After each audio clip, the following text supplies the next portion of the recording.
안녕하세요, 농카TV입니다. GM 쉐보레의 트랙스 크로스오버 요즘 아주 잘 나가고 있고요. 오늘부터 드디어 차량 인도가 시작됐습니다. 와, 4월 4일 또는 4월 5일부터 계속 인도가 되고 집중적으로 다음 주부터는 본격적으로 인도가 계속되고 있습니다. 그러면서 오늘 또 나왔죠. 할부, 할인 조건, 금리가 몇이냐? 왼쪽 위에 6.7로 최종 발표가 됐습니다. 6.7이면은 사실 조금은 아쉽죠. 5.9에서 6.1 요 사이로 어느 정도 좀 예상을 했거든요. 근데 작년 올해 1월 이럴 때 비하면은 확 떨어진 거예요. 그래서 제가 지난번에도 말씀드렸지만 트랙스 크로스오버가 참 될 놈 되리다. 그 다음에 마음을 또 착하게 쓰니까 착한 가격 딱 2천만 원짜리부터 시작을 하니까 이렇게 금리도 참 많이 도와주는구나. 사실 작년 말부터 했으면 엄청 2배거든요. 그리고 쉐보레 기존의 트레일블레이저나 60개월 5년에 3.9%짜리 프로모션을 계속 진행을 해오고 있어요. 연초부터 지금 지속적으로. 그런 거에 비하면은 3.9면 4% 정도는 조금 욕심이지만 그래도 6% 정도 요 정도는 될 것이다 라고 좀 기대를 좀 했는데 조금 잘 팔리다 보니까 좀 어느 정도 감안을 해야죠. 그래서 6.7% 정도로 잡혔고 6.7%로 잡히는데 내용적으로 보면 기간으로 보면은 초장기 할부 이게 72개월짜리죠. 6년짜리 뭐 이런 케이스는 다 똑같이 동일하게 진행이 되고요. 그 다음에 또 희한한 또 어떤 소식이 있어요. 트레일블레이저의 이 열선 핸들이 이제서야 지금 한 2년 반 3년째 되는데 지금 반도체가 들어왔으니까 열선 핸들 하러 무상 수리 받으러 AS 센터에 오세요 라는 게 공지가 지금 됐어요.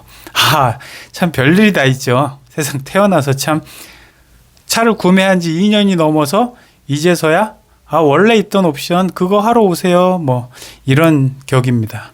그리고 지금 다시 한번 조금 더 살펴보면은 뭐 LS 기준으로 보시면은 뭐 한 20만 원 안팎 정도 굉장히 저렴하게 6년으로 쭉 나눠 놓으니까 그리고 계속 길게 놓아도 6.7% 그 다음에 짧게 가도 6.7% 원래 기간이 좀 길면은 금리가 좀 높아져야 되는 게 맞는 거예요. 아니면은 적어져야지 맞는 거예요. 그거에 대해서는 뭐 그때 다르죠. 어쩔 때는 잘 안 팔릴 때는 60개월 하면서 3%로 해줄게 뭐 이럴 때도 있고 뭐 60개월 하면서 잘 팔리는 차는 더 길게 더 높은 금리를 받고 뭐 이렇게 하는 경우도 있는데 이번 트랙스 크로스오버 같은 경우는 잘 팔리는 인기 있는 경우이기 때문에 더 길게 내도 깎아주는 거 없이 그냥 똑같이 동일하게 3년이든 4년이든 5년이든 6년이든 그냥 똑같이 6.7% 금리가 적용이 되는 것으로 발표가 됐습니다. 그러다 보니까 최소한 최단 기간에 빨리 갚아버리는 게 조금이라도 한 돈 30만 원, 돈 50만 원이라도 아끼는 길이고 뭐 가능하면 당연히 어느 정도 여유가 되면 2천만 원밖에 안 되니까 2천만 원 현금으로 딱 일시불로 사고 그냥 끝내버리는 게 사실 제일 좋은 거죠. 그러면서 깡통 다시 한번 말씀드리지만 2천만 원짜리 깡통에 후방 카메라 있고 전자식 파킹 브레이크 있고 일반 크루즈 컨트롤 있고 뭐 이런 게 다 있는 게 세상에 어디 있어요 이런 차가. 그러다 보니까 금리가 약간 6.7% 생각보다 한 0.7% 높다 그래도 뭐 크게 뭐 기분이 나쁘진 않은 것 같습니다. 그리고 지난번에 말씀드린 것과 같이 LS 제일 깡통 트림 요거에 대해서는 사실 뭐 떠도는 소문이긴 하지만 10% 요 정도밖에 전체 물량의 10%밖에 안 된다. 그래서 대수가 굉장히 작기 때문에 좀 대기 기간이 오래될 수 있다.